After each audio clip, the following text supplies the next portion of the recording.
Okay, so I'm back for part two. So I decided not to get the epidural, and I would say literally like 10 minutes after I made that decision that I was, not going to get the epidural at that time, I,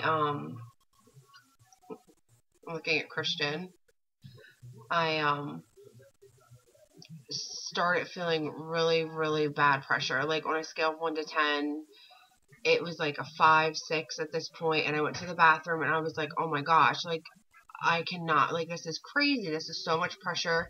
I came out of the bathroom to my nurse. I said, I think I'm going to throw up. And she's like, oh, well, that's actually a really good sign. She's like, that means that you're in transition. And I'm like, oh, yeah, thanks. I feel really, really violently ill.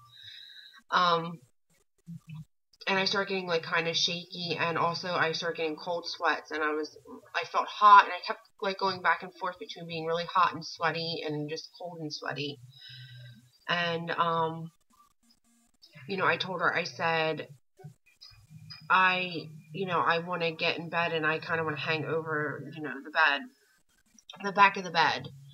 So I got in bed, I was like on my knees and I was, hanging on the back of the bed, and every contraction I felt the pressure was unbelievable. I wanted to push so bad, and my nurse just kept telling me, push just a little bit to try to help with the sensation, but don't fully push yet. And I'm like, oh my gosh, like, I cannot do this. And I turned to my husband. I was like, I wasn't in tears, but I was just like, at that point, I was really doubting myself. And I would say it was probably about 6:45 p.m. And I turned to my husband. I said, I want a C-section. This is unbelievable. I cannot believe this. And they're like, just calm down. And I told my nurse, I was like, I can't do this. And she just looked at me. She's like, well, you are doing it. And I was like, this is ridiculous. And I was yelling a lot. And, yeah, it was intense. It was really, really intense. I mean, from the moment that I woke up from that nap, and you're talking about like an hour and a half, it just hit me. And I was on Pitocin, and the contractions were so strong and the pressure was so strong, and I had absolutely no pain meds, and I was like, oh my goodness, it felt very overwhelming at the time. But at the same time, like, I don't want to scare anybody, because it wasn't anything that I couldn't handle, if that makes sense. Like, obviously, I got through it, and I actually would do a non-medicated labor again. So we get back to the pressure was really bad, and around 6:45 is when I really start screaming, I have to push. Like, this baby is coming out. I don't care what you say.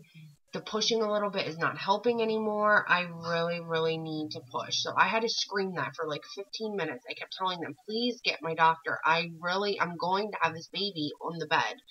Like, you don't understand. If you do not get somebody in here, I'm just going to push him out. Around 7:10, my doctor came in. And they had me lay back down, and they checked me, and she's like, oh, you're fully dilated. You're ready to push. And I was like, okay, well, I've only been screaming that for about 20 minutes now. So I started pushing like around, I guess it was like 7:15, I want to say. I started to really push. And like 5 pushes, they could see his head, and they started, like, the doctor came in, and like they started like putting their scrubs on and getting everything ready, and they took like the bottom of the bed off. And probably about 5 more pushes, he was born. So I only pushed for maybe, my husband said tops 15 minutes. So it was a fast and furious birth. Like, he wanted out. Like I said, from the moment I woke up from that nap, he just wanted out. And, sorry, I have him here, and he was coughing a little bit. You okay, sweetheart? They laid him on my chest, though, and oh my goodness, words cannot describe the feeling. It was the most overwhelming feeling I ever felt in my life. It was so different from my C-section.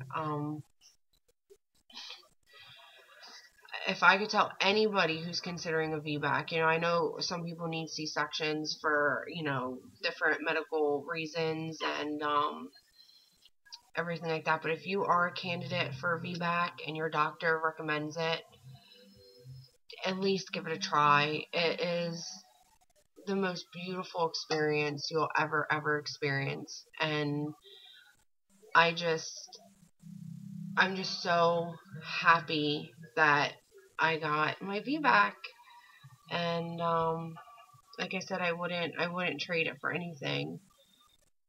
And I don't know, it makes me teary-eyed when I think about it, but I'm not gonna cry.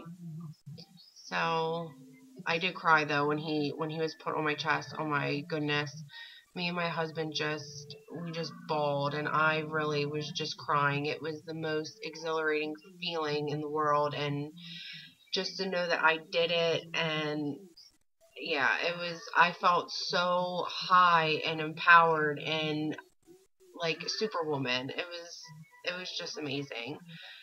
And I don't know, I ended up getting a second-degree tear. I think they said 5 to 10 stitches. I'm not sure. Just a little tear. They said nothing major. He was born at 7:33 p.m. and he was 6 pounds, 13 ounces, and 20 inches long. And it's funny because Christian,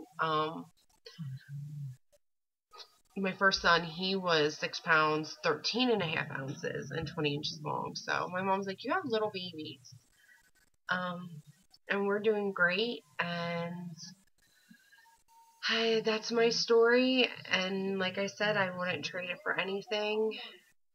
And I just want to thank everybody who has watched my videos from the beginning. And I'm getting ready to make a postpartum, like a mommy update and a Gabriel update. So I will see you all soon. Okay, bye.